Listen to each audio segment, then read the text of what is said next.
प्रश्न है, राघव अपनी आय का 80% खर्च करता है।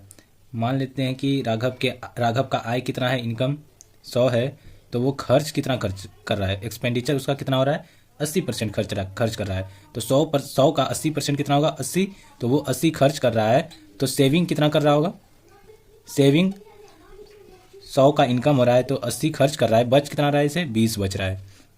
अब प्रश्न में कह रहा है कि यदि उसकी आय में 12% की वृद्धि होती है, आय में 12% का वृद्धि करते हैं, 100 पे 12% का वृद्धि होगा तो कितना होगा, 12, तो वृद्धि होगा तो 112 हो जाएगा इनकम। अब बोल रहा है और बचत 10% कम होती है, बचत में 10% का कमी करेंगे तो कितना हो जाएगा, 20 में 10% का कमी करेंगे तो कितना कम होगा, 2 कम होगा।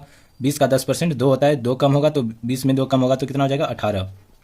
112 इनकम है, 18 बचा रहा है, तो खर्च कितना कर रहा है वो, 112 में 18 को घटाएंगे तो कितना हो जाएगा, 12 में 8 गया 4, यहाँ बचा 10, 10 में गया 9।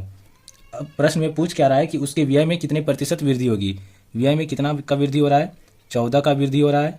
14 का वृद्धि हो रहा है किस पे, 80 पे। प्रतिशत निकालने के लिए 100 से गुना करेंगे, ये कट जाएगा 20 से 4 बार में, ये कट जाएगा 20 पंचे 100, तो हो गया कितना, 14 पंचे 70/4। इसको और कटाते हैं तो कितना हो जाएगा, 35/2। 35/2 कितना होता है, 17.5%।